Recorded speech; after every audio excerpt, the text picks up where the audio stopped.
Todo mundo que o viu jogar concorda. Um dos maiores centroavantes da história do futebol mundial. Hoje, no meio de campo, a gente vai entrevistar Reinaldo, o rei da massa, o rei do galo, o maior artilheiro da história do Clube Atlético Mineiro, o maior artilheiro da história do Mineirão, o maior artilheiro do Clássico Mineiro na era do Mineirão, múltiplas vezes campeão mineiro, campeão de vários torneios na Europa, vice-campeão brasileiro 2 vezes e presença importante na seleção brasileira, apesar de que ele recebeu também obstáculos, bloqueios vários por razões extracampo. Vamos conversar hoje no meio de campo com Reinaldo, o rei do galo.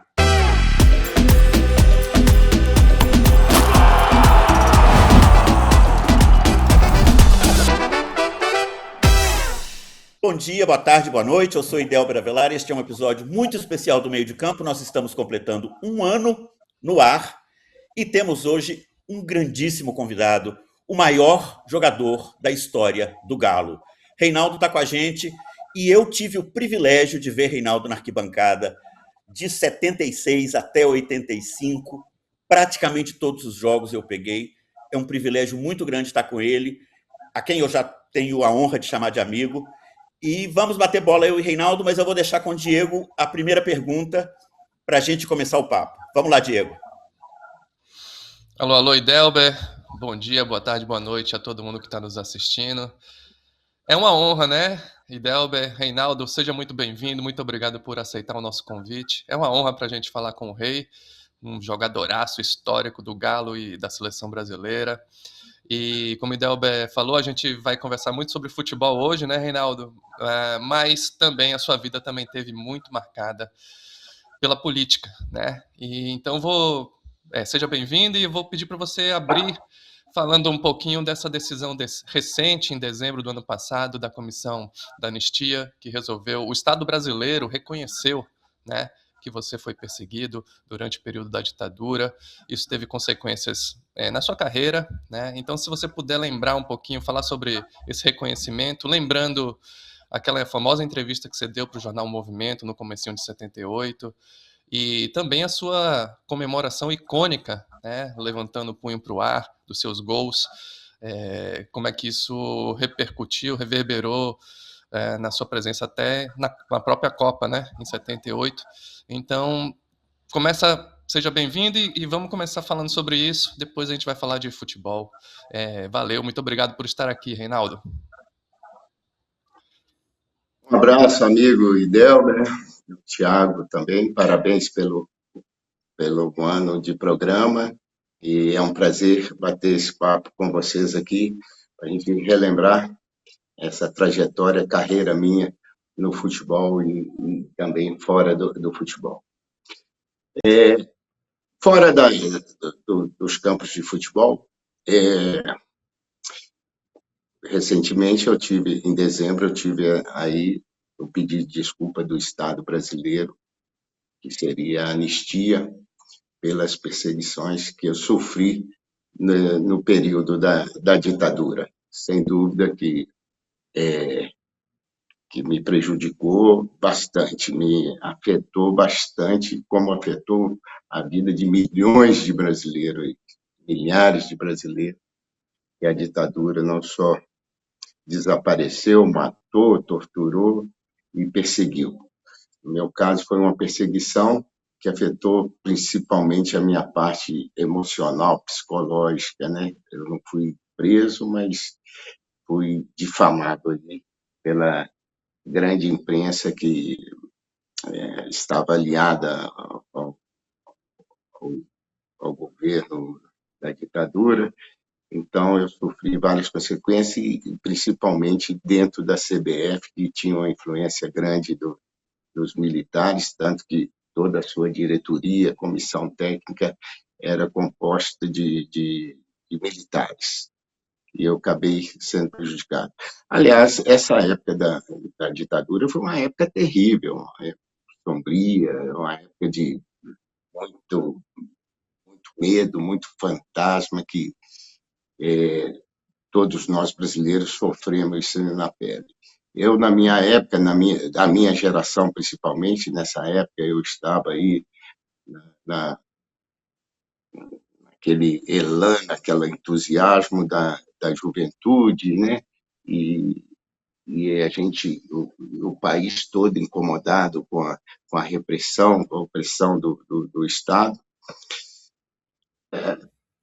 Pela nossa geração, muitos participaram ativamente, né, para reconquistar a democracia, para buscar essa liberdade, né? E eu estava nesse contexto principalmente porque eu era jogador de futebol e tinha um destaque na mídia. Então, com esse destaque na mídia, eu usei de como fosse um palanque, uma tribuna, para manifestar a minha insatisfação também, e que, que era de toda uma geração, mas também uma insatisfação nossa da gente, principalmente o jogador, que era tido como ópio, o futebol era o ópio do povo, o jogador era um alienado, então era mais para deixar um posicionamento não só de jogador, mas também como cidadão brasileiro. E com isso, naturalmente, você fazendo crítica a um governo militar de ditadura, você vai sofrer essas retaliações. Foi o que aconteceu comigo nesse período. Mas agora, em dezembro, entramos com um pedido na Comissão da Verdade para ter essa anistia através do meu advogado, que todos conhecem, como o ex-procurador Rodrigo Janot, que, que entrou com essa ação, e fui anistiado aí e me senti emocionado e aliviado também com esse pedido de desculpa do governo. É uma cerimônia muito bonita, emocionante e importante para que a gente não volte a, a sofrer de novo com esse regime ditatorial. Então, hoje a gente tem uma vida mais tranquila, nós atingimos a plenitude aí da democracia, vivemos tranquilamente. Mas na minha época, e foi justamente na minha melhor fase, né, na minha juventude, que o Delber se sabe muito bem que, e eu também tenho uma consciência que, desde que eu cheguei no Atlético, em 71, de 71 até 77, que foi dentro desse período aí, eu realmente joguei um futebol assim maravilhoso. Só quem viu mesmo que pode constatar a minha competência, minha capacidade, minha genialidade. Eu mesmo, às vezes, me lembro de coisas incríveis, tanto que eu não consigo ainda reparar, comparar alguns jogadores com tanta semelhança no meu estilo, na minha característica de jogo. Alguns me lembram alguns lances, mas eu tinha um futebol bastante refinado e nessa época eu joguei muita bola. E como eu era artilheiro, e com isso, numa fase estupenda de 1977, que eu era fui artilheiro do Campeonato Brasileiro, batendo recorde, fazendo gol praticamente todos os jogos, e fazendo jogadas geniais. Nesse período, ainda, você vê, eu consegui ser vice-campeão invicto. Quer dizer, foram duas situações, em 77, com o Atlético, quando nós saímos invicto do Campeonato Brasileiro e não conquistamos o título. Isso tudo com a manipulação, com certeza, a manipulação desse autoritarismo, desse governo autoritário, né? E depois, em 78, na Copa de 78, aconteceu a mesma coisa. Nós ficamos em terceiro lugar, a seleção brasileira ficou em terceiro lugar também, invicta, também sofrendo aí essa conspiração do governo da ditadura argentina também, que a Argentina foi campeão. Então, você vê, num período que eu joguei mais futebol, eu não consegui conquistar esses grandes títulos por causa de interferências externas ao campo, interferência de governo militar. Tanto que naquela época você sabe muito bem que era aquele campeonato de como é que é, Arena e MDB, né? Era um campeonato onde tinha uma ingerência, uma infiltração política muito grande no futebol. Continua tendo, mas naquela época era autoritária, né? O governo dentro do futebol brasileiro. Então, nós que passamos por essa época difícil do nosso país aqui, conseguimos superar. E por isso que eu me sinto aliviado de receber esse pedido de desculpa do governo e ter feito essa participação. Como falei, essa participação me prejudicou fora do campo, e até porque nessa participação eu tinha esse gesto, na verdade é um gesto socialista, né? Mas pelo tanto de repressão, tanto incômodo que eu sofria na época, que a gente começava a falar até num gesto mais racial, né, dos Pantera Negra, que também não deixava de ser um socialista, porque dos Panteras era um partido americano e de esquerda, né? E a gente sofria muito dessa influência também dessa cultura americana, principalmente dos Black Power. Então, a gente tinha todos esses, vamos dizer assim, não um código não, mas esse gesto representava mais ou menos essa insatisfação ou essa afirmação de resistência, de um gesto forte, né? Então, a minha vida fora do campo foi essa. Eu enfrentei um regime e enfrentei basicamente sozinho, porque aí que a gente sofre essa carga emocional pesada, porque quando eu dei essa entrevista, eu falei,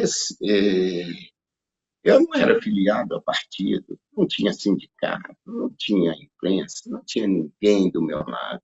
Eu estava enfrentando um regime militar violento, um regime militar cruel. E com isso eu sofri todas essas retaliações, essas agressões que eu sofri aí fora do campo. Mas, como eu disse, já superamos, até porque o nosso objetivo foi atingido, que é viver dentro de um país democrático e mais igualitário. Rei, vamos lembrar um momento dessa perseguição, que foi quando vocês embarcaram para a Copa de 78. Teve uma recepção no Palácio Piratini, na sede do governo gaúcho, em que o próprio ditador Ernesto Geisel veio falar com você, não é isso? Conta essa história para a gente. Então, é isso mesmo. Nós jogamos lá no Rio Grande do Sul, que era o jogo para a gente embarcar para a Copa do Mundo na Argentina, e foi a despedida do general Ernesto Geisel, que era da junta militar, que governava o país. E aí, eu, como tinha já um conhecimento, conhecia o ministro Ney Braga, nesse dia lá no Palácio do Rio Grande do Sul, o Ney Braga falou: não, o presidente quer te conhecer, falar com você e tal, e me levou lá para falar com o presidente, com o general, e ele foi uma conversa muito curta, que ele só falou para mim: ó, menino, você joga muito bem futebol, tal, mas você não deve se meter com política. Política, deixa que a gente faça política. Eu, assustado, não falei nada, só me retirei. Então, foi esse o recado. E depois foi um recado direto do general, né? E depois, no avião ainda, embarcando, o coronel André Richer, que era chefe da delegação, também, eu estava no avião, ele sentou do meu lado e foi falando comigo que se fizesse gol, eu não comemorasse com esse gesto do punho cerrado. Isso tudo assustava, porque era fora desse contexto. Aliás, era um clima muito pesado. E ainda mais quando chegamos em Mar del Plata, nós ficamos, acho que num convento, não sei, um lugar mais retirado. Chegamos lá, entramos no hotel, nesse convento lá. Eu recebi também um envelope que eu abri na hora, o envelope grande, e era que era da operação, aquela que da morte do Juscelino, do JK, né, que agora vai se revelando aí de novo, traz de novo essa investigação, e do Letelier, que era acho que embaixador chileno. Então, era da CIA, ou da CIA, não, do SNI, que era o órgão de repressão do país, o SNI, e da DINA, que era do Chile.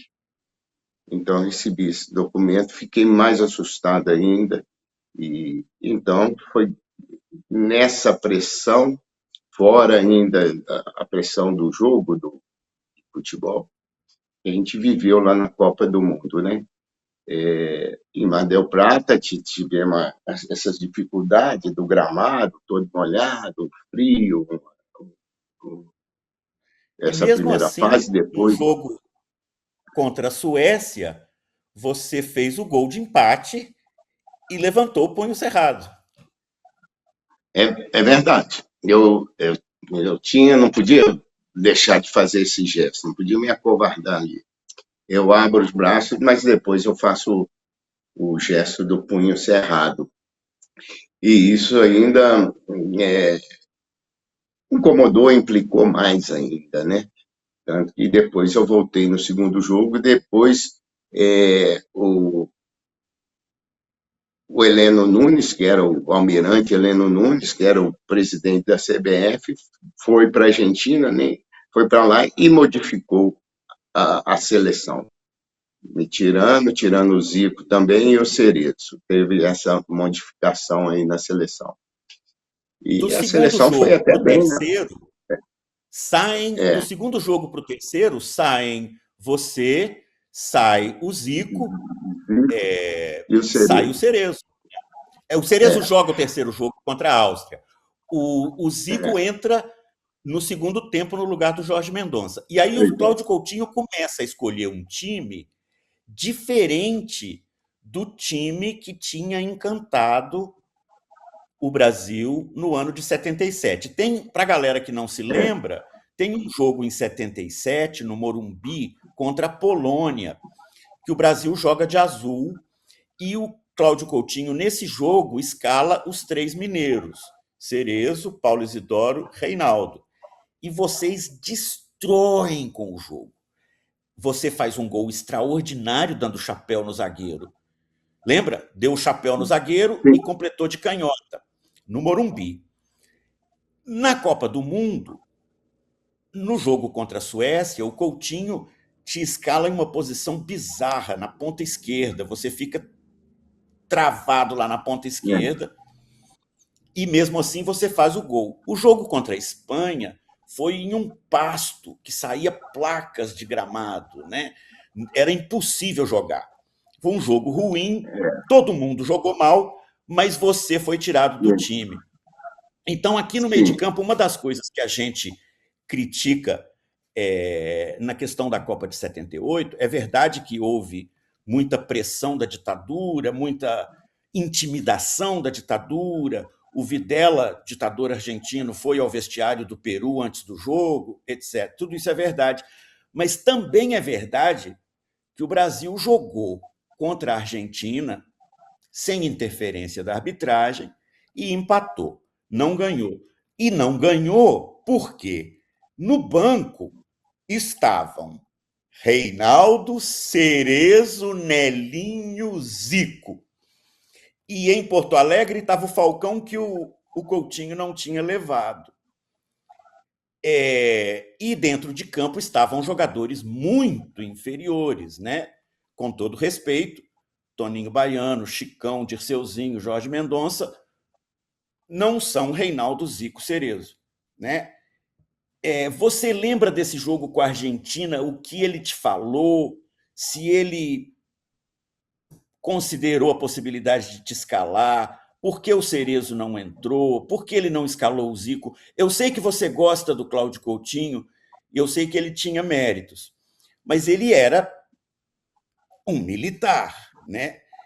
E tinha essa ideia de entrar para jogar contra a Argentina fechado, dando pancada, marcando duro e não escalando o time de craques que a gente tinha, né? Fala um pouquinho para nós, Rei, sobre essa segunda etapa, o jogo contra a Argentina. Você tem lembrança de estar no banco, de ver o jogo, porque foi um jogo muito ruim, né? E, e você poderia ter feito a diferença. Esse jogo contra a Argentina foi em Rosário, Rosário. né? Foi em Rosário. Foi em Foi Rosário. Rosário. Num campo muito. É um campo de alambrado ainda, tanto que a torcida jogava, enchia a mão de moeda, de peso, e jogava na gente no banco.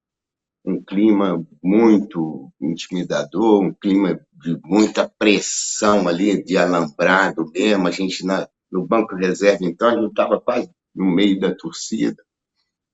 E quando eu saí do time no segundo jogo foi quando o Heleno Nunes foi na concentração e definiu que a gente não ia jogar. O Coutinho era um gentleman, o Coutinho, apesar de militar, era um gentleman, ele sempre teve um trato assim, mas ele não me deu satisfação nenhuma, somente foi retirado, me tirou do time. E nós fomos, porque também era um jogo que com certeza um jogo mais violento também, tanto que ele fez essa opção de jogadores de mais choque, como era o Chicão, né? E aí ficamos nesse o 0-0 ficou até um resultado interessante para o Brasil, que logo depois nós jogamos contra a Polônia, fizemos uma diferença de gol, para depois não adiantar nada, porque a Argentina com o Peru teve um tratado lá, teve um acordo lá, que eles acabaram fazendo o resultado para a Argentina conquistar a sua primeira Copa do Mundo, e conquistou mais uma vez, e a gente pode dizer com uma grande influência, com a grande participação do governo militar da Argentina para ganhar essa Copa do Mundo. Então, eu fui retirado nessa situação pelo almirante Heleno Nunes, que era o presidente, né? E ali tem aquele. Aí a gente pode ver que o Coutinho é capitão, então, sei lá, deve ser uma hierarquia, mas o Coutinho não me deu Sim. a satisfação do Não te jogo, deu não. nenhuma Ele só satisfação, falou. não? Não, a única coisa que ele me falou é o seguinte, que eu ia voltar pro time, mas eu só voltei no terceiro jogo, na disputa do No jogo terceiro terceiro lugar, que lugar. eu entrei no final do jogo. Agora, vamos falar da outra Copa, Rei, porque eu tenho muito orgulho de ser uma das pessoas que mais trabalhou para desmentir a fake news de que o Reinaldo não foi para a Copa de 82 porque ele estava machucado.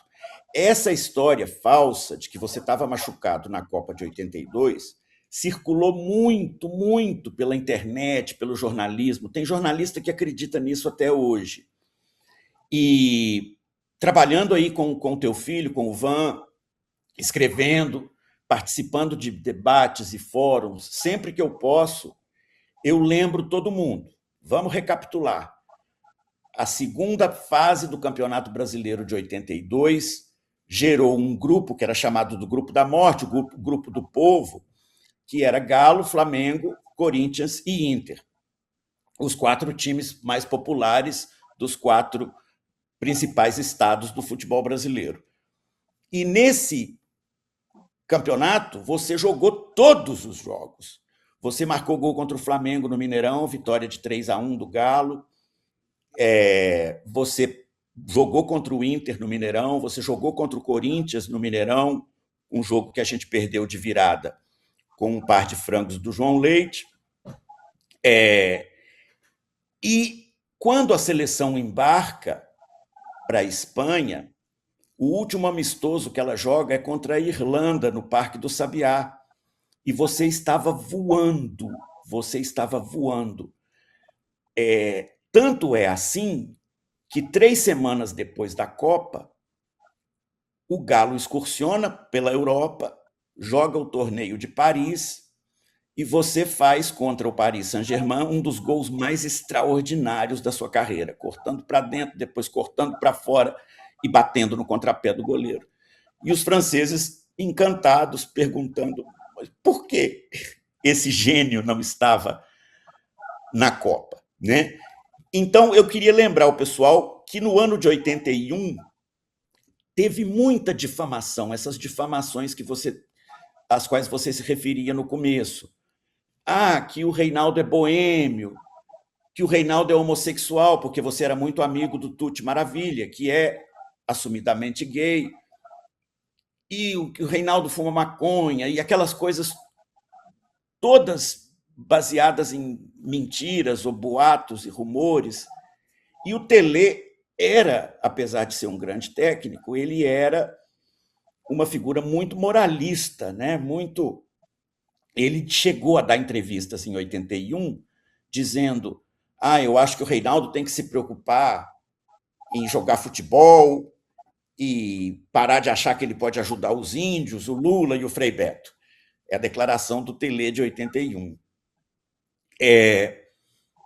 Conta pra gente um pouco como você viveu isso, 81, 82, como é que você recebeu a notícia de não estar incluído, porque foi muito absurdo. Você estava voando e teria feito a maior diferença naquela seleção, que era a sua cara. Todo mundo queria você. O Zico queria, o Sócrates queria, eu cheguei a tomar algumas cervejas com o Sócrates nos últimos anos da vida dele, e ele sempre dizia: o que faltou ali foi o Reinaldo. Conta pra gente um pouquinho como você viveu 81, 82.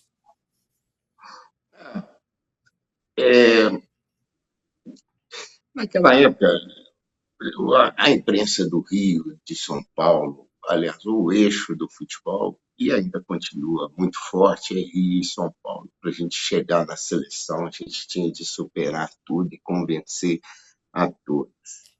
Eu já vinha sofrendo desde esse desgaste dessas difamações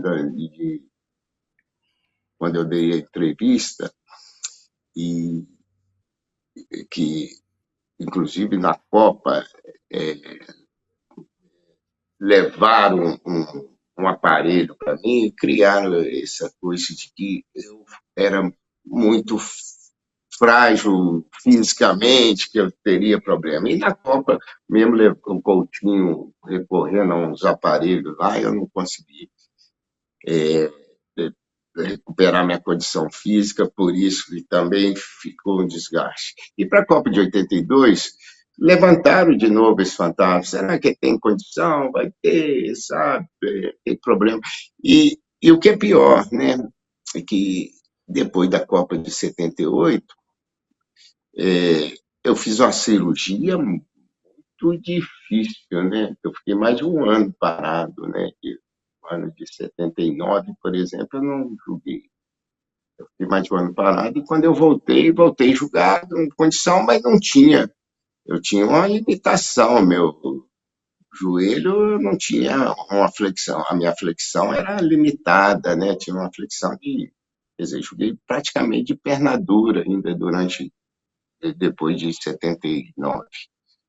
Eu joguei com a perna dura. E isso, assim, o médico sabia, o Pelé, e também sempre observando essa parte física minha, que é a parte mais delicada. Então, eu acho que foi esse receio. Claro que também teve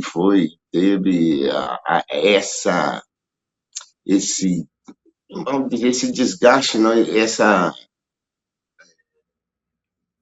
esse desgaste com o Pelé mesmo, porque o Pelé querendo Ele não só queria dirigir dentro de campo, mas fora de campo também.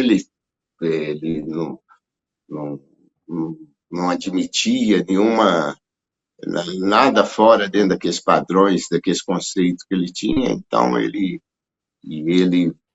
estava fora de Minas, ele ouvia mais os boatos aqui, e a imprensa, talvez aí que ele não teve esse receio e essa implicância de não me convocar para a Copa do Mundo.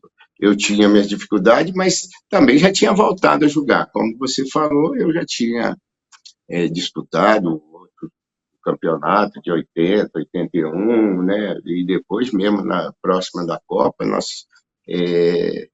eu estava em atividade, né? E, e inclusive participando de torneios, de grandes jogos, mas ele já não confiava mais em mim, e como ele já trabalhava também com um grande jogador que era o Careca, que estava no time dele, ele tinha com certeza, e Careca naquela época estava numa fase muito boa, ele chamou o Careca merecidamente. Agora, ocorre também que nessa Copa de 82 até 82, a seleção, a convocação era feita, você tinha de enviar para a FIFA, né, a relação de 40 nomes. Né? E eu estava fora desses 40. Quem estava dentro era o Roberto, que acabou sobrando para o Roberto quando o Careca machucou. O Jorge Valença estava entre os 40, e eu não estava. Sim. Quer dizer, são posições diferentes. Mas era uma relação que não podia ser modificada. Né? Hoje você acha que pode convocar até em cima da hora. Mas naquela época teve. E essa relação era bem antecipada. Então, talvez isso também. Bom, mas de qualquer maneira deve ter. Eu acho que não tinha essa boa vontade. A comissão, o Tele, a comissão técnica e a grande imprensa também não tinha essa vontade de que eu fosse para essa Copa do Mundo com aquele velho discurso. Será que ele vai ter essas condições físicas para jogar aquela coisa? Então, por isso eu fui Lembrando que deixado você foi àquela excursão da Europa de 81, que o Brasil joga contra a Inglaterra, a Alemanha e a França. E você joga contra a Inglaterra e a França e faz o gol contra a França. Sim. E depois, pois a gente fez essa. Antigamente era assim: você fazia essa excursão, depois da excursão vinha essa relação, essa convocação. Foi aí que, depois dessa excursão, eu não fui mais chamado pelo Tele para a seleção. Vamos falar um pouquinho nas eliminatórias geração, também. Pei? Oi? Não, tudo bem, vamos seguir em frente. Eu só ia comentar que o Reinaldo Vamos também falar teve um nas pouquinho daquela né? geração do Reinaldo com a turma que vai subindo com o Barbatana, porque é uma história de mudança total da hegemonia em Minas Gerais. Até 76, de 11 títulos da era do Mineirão, o Cruzeiro tinha ganhado 9, o Galo tinha ganhado 1 e o América tinha ganhado 1. Quando o Reinaldo termina a carreira dele pelo Galo, em 85, ele tinha conquistado nada menos que 8 campeonatos mineiros. E nesse período o Cruzeiro conquistou apenas 1. Então o Galo praticamente empata com o Cruzeiro em número de títulos na era do Mineirão, em número de títulos geral. O Galo sempre liderou, mas em número de títulos no Mineirão é com o Reinaldo que a coisa se equilibra. E o Galo tem um longo período de hegemonia, campeão invicto em 76, depois hexacampeão de 78 a 83, e depois campeão de novo em 85. Vamos lembrar do time de 76, que é o time que ainda tem Danival, tem Cafuringa na ponta direita, tem os grandes parceiros seus, claro, Cerezo, Paulo Isidoro e Marcelo, tem o Ângelo já subindo, Marinho na ponta direita, alternava em 76 Marinho e Cafuringa, né? O Cafuringa chegou a jogar também.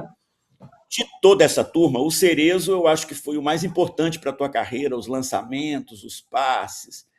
Lembra para a gente um pouquinho essa geração do Galo de 76, que é campeã mineira invicta, com 2 vitórias muito contundentes sobre o Cruzeiro, campeão da Libertadores. Essa geração foi muito bem aproveitada e uma geração de muita qualidade, porque nós iniciamos, vamos começar em 71, no juvenil, né? A gente foi criado, começamos no juvenil do Atlético. Naquela época não existia júnior, não, até dos 8 anos, né? Juvenil. Se você, depois dos 8 anos, não profissionalizasse, você ia para o Exército, né? Então, e praticamente essa geração nossa, eu, Marcelo, Cerezo, Paulo Isidoro, e eu sou o mais novo dessa turma toda, né? E inclusive, fui o primeiro a subir para o profissional. Então, era uma geração de muita qualidade e muito bem adestrada, porque o Barbatana, ele automatizava o nosso jogo, era uma repetição, era uma consciência de jogo, um sistema de jogo que a gente apoiava nele para que a gente pudesse criar ali uma situação imprevisível. Então, era um time bastante, apesar de muito jovem, era um time bastante consciente, era um time muito bem treinado, né? E sistemático, repetitivo, sistemático, além disso, a gente explorava ainda da qualidade técnica de nós, de todos os jogadores ali. Então, eu subi em 73, porque em 72 eu saí, eu vim para o juvenil, mas tinha 14 anos, voltei para o infantil do Zé das Camisas. Aí fui artilheiro Aí eu dei sorte que eu fiquei famoso, eu fui artilheiro do campeonato e a TV Itacolomi, na época, ela fazia transmissão com Cafunga, Roberto Dumont, Sasso, a grande imprensa fazia a transmissão desses jogos domingo de manhã para toda Minas Gerais. E todo domingo de manhã eu ganhava bicicleta, fazia gol e cantava. Roberto Dumont delirava comigo, e Cafunga. Então eu fiquei famoso, muito novo. Isso no período que eu cheguei em 7 de setembro, isso até dezembro. Aí, dezembro, eu reclamei, aí que começa, vamos pegar isso, aí eu reclamei de uma dor no tornozelo, médico do Atlético, que nem ia lá, me examinou e me operou o tornozelo, eu com 2 meses de galo, com a dorzinha, né? Mas o que é que tem? Não, uma calcificação no osso do astrago. E o garoto foi submetido, com 14 anos, já fui submetido a uma cirurgia. Engessei, pus aquele injeção todo na perna e tal. Aí saiu, ia ter em janeiro, fevereiro, ia ter um campeonato infantil em Brasília de seleções. Aí me tiraram o gesso, vai para o campeonato. Mas quando você é jovem, você até aguenta essas coisas todas. Fui para o campeonato, fui para a seleção, fizeram a seleção brasileira do infantil lá, que eu fui escalado. Voltei daí e disputei o campeonato do infanto juvenil. Aí, mais uma vez, artilheiro, joguei. No mesmo ano, eu já fui para o juvenil. No final do ano, eu já fui para o juvenil. Isso já estão falando em 72. Nós fomos disputar a Taça Cidade de São Paulo, aí saímos na primeira fase lá da Taça Cidade de São Paulo, E entrei de férias em janeiro. Estava em janeiro de 73 em Ponte Nova, na minha terra, de férias. Aí começou, na época tinha o Torneio do Povo, que era justamente o torneio dessas grandes clubes de massa, né? Flamengo, Bahia, Corinthians, Atlético Internacional. E o time do Atlético, que foi campeão de 70, o time principal do Atlético, ia disputar esse torneio do povo. E o campeonato mineiro, que é a Taça BH, era composta dos profissionais que não eram aproveitados em cima, junto com o juvenil. E foi aí que eles falaram, me convocaram, vem para Belo Horizonte que vai disputar a Taça Minas Gerais. E aí que eu entrei no time do Atlético, como fazia preliminar, entrei e já apresentei o futebol que agradou, já mitigou a torcida e eu fiquei famoso, por isso que eu fui. Eu despertei esse interesse, assim, todo mundo percebeu meu futebol muito novo, com 16 anos ali. E aí surgiu aquele negócio que o Palmeiras queria me levar, o Cruzeiro também falar que queria me levar. Aí foi quando, aquela época era de contrato de gaveta, né? Eu tinha um contrato de gaveta, eles registraram meu contrato, por isso que eu fui ser profissional com 16 anos de idade. Isso em 73, aí eu fui disputei esse campeonato mineiro aí, né? Mas ainda depois disputamos o campeonato mineiro e isso em 73. E depois o brasileiro. No brasileiro eu já estava no Atlético. Aí no brasileiro, em 73, eu já tive também foi o primeiro campeonato, eu também tive a primeira contusão no joelho, que foi o menisco, que aí veio trazendo complicações depois, várias cirurgias no joelho, e me prejudicou bastante. E, quer dizer, eu nunca julguei, na verdade, eu nunca julguei zerado, 0 quilômetro. Eu sempre julguei machucado, e o pior, machucado com dor e sem perspectiva nenhuma de melhora, porque não existia fisioterapia. Não tinha saquinho de areia. Você tem que juntar, fazer um saquinho de areia aí. Os aparelhos eram aquele forno de bia ainda, né? Forno de bia e toalha quente. Essa era a medicina desse período que jogava futebol. Então, com isso, eu operei, engessava a perna toda, minha perna sempre atrofiada, joelho todo inchado, e mesmo assim eu joguei com todas essas dificuldades, mas eu acredito que de 71 até 77, mesmo com essas dificuldades, eu joguei muito futebol. Em 80, 81, 82 também, né? Mas ali eu já tinha mais limitações ainda, que era a minha perna não dobrava, né? Não tinha flexão da perna, né? Então ali eu já estava jogando mais com a cabeça do que com o físico, né? Foram duas operações completamente desnecessárias, né? 3, né? Duas, porque essa do menisco realmente houve o menisco, né? Aí a segunda depois, eu operei o menisco, um mês depois tive de operar o outro menisco, porque eu reclamava da dor do pós-operação, ele abriu para aproveitar a anestesia, ele abriu o outro menisco também, tirou o outro menisco de graça.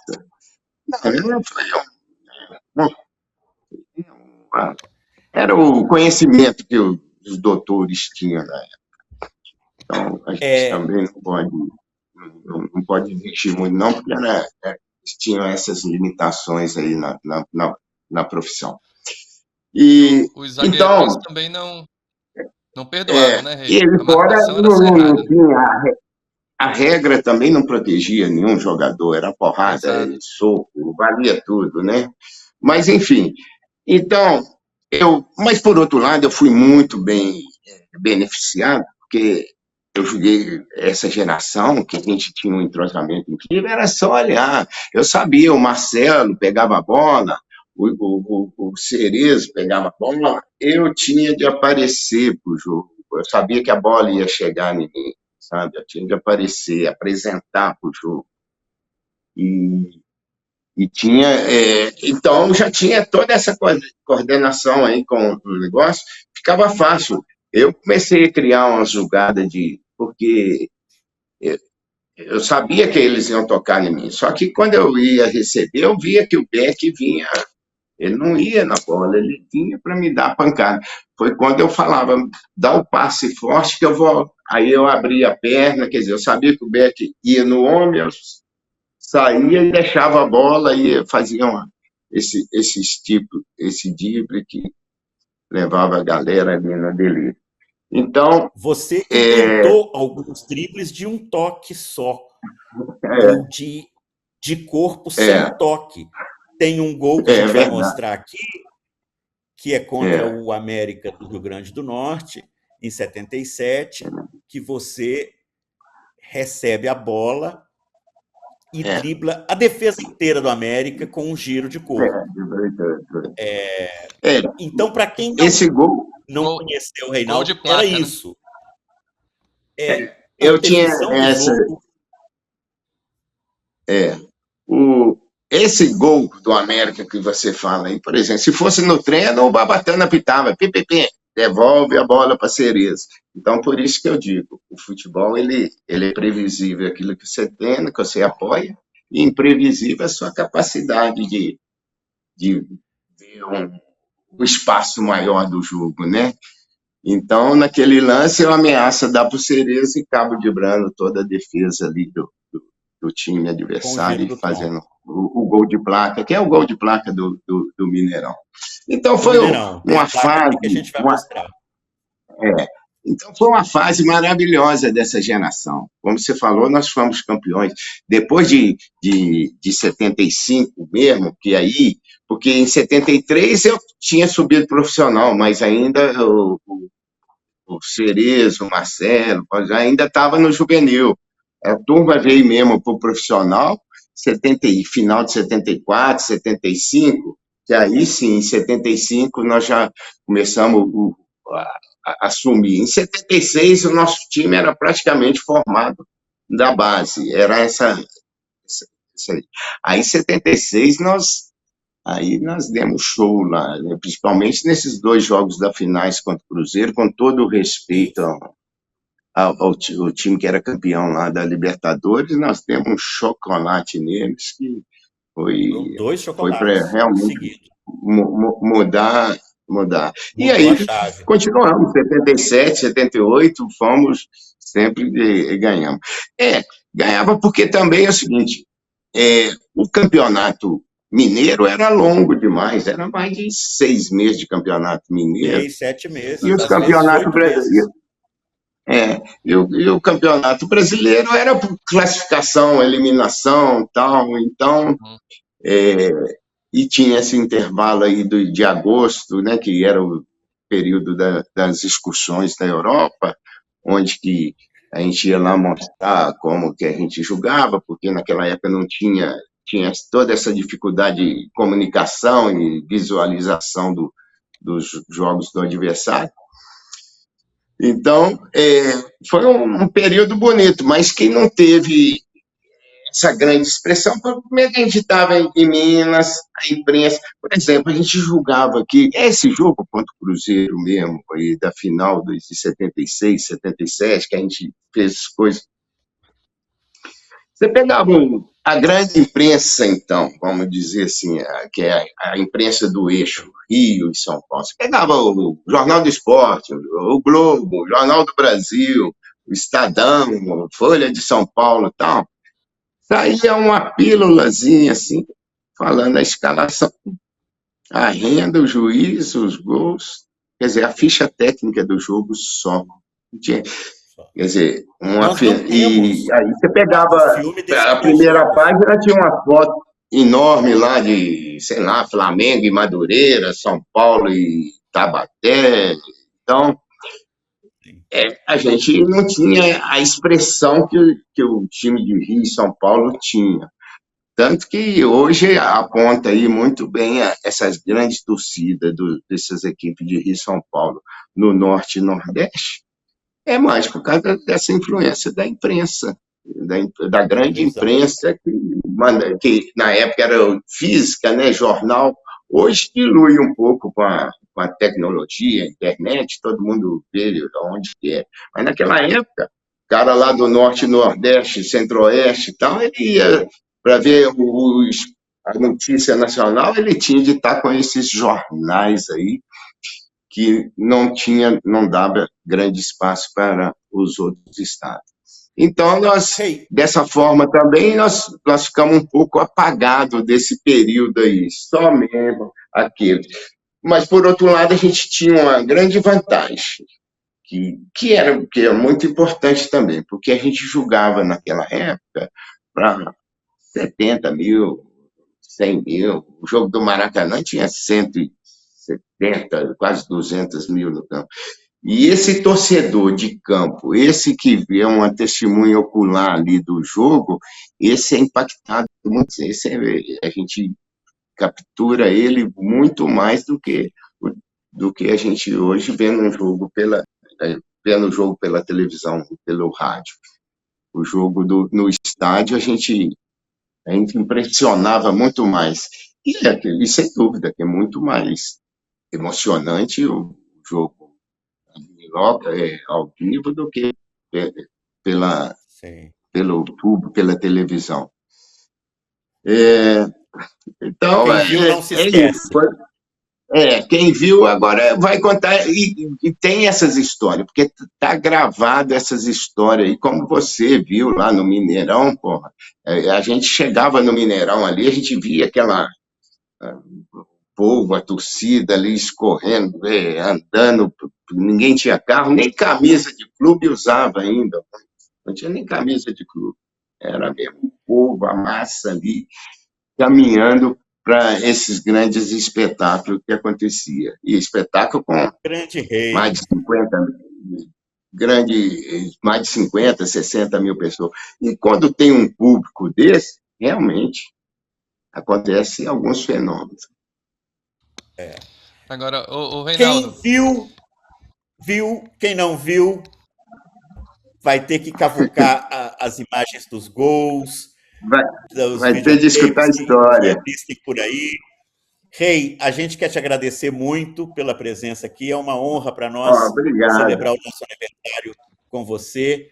Para quem nunca Ó, viu o Reinaldo, procure no YouTube, vocês vão ver aqui nessa gravação alguns gols do Rei.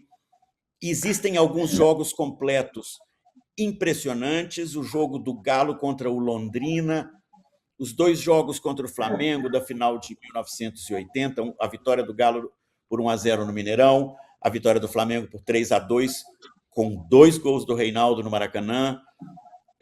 Não tem muito, mas tem algum arquivo videográfico aí para conhecer a arte do Rei. Muito obrigado. A gente agradece muito a gentileza da sua presença. oi, Dê. Eu que agradeço essa oportunidade de falar com você, meu amigo. E você que é um apaixonado pelo futebol e que me viu jogar, é uma testemunha importante do, do meu talento aí, e pode contar essa história aí. Eu gostaria como eu te falei, de resgatar alguns jogos completos dessa época, de 71 até 77, que aí realmente teve jogos impressionantes. Dessa essa que a gente vê aí, essas imagens que a gente vê aí, eu assisto, recebo muita coisa aí minha, alguns gols, algumas jogadas, mas eu vejo que ali não tem 10% do que eu joguei. Viu? Não, não tem, Se, não tem. se É muita tivesse coisa. como resgatar um jogo ao vivo de 75, 76, seria muito legal. Mas mesmo assim eu me sinto feliz, realizado. Comigo, eu sei que tem dia que eu estou mais gostando mais de mim, eu fico vendo que eu fiz coisas geniais, coisas maravilhosas. Então, eu fico muito feliz também de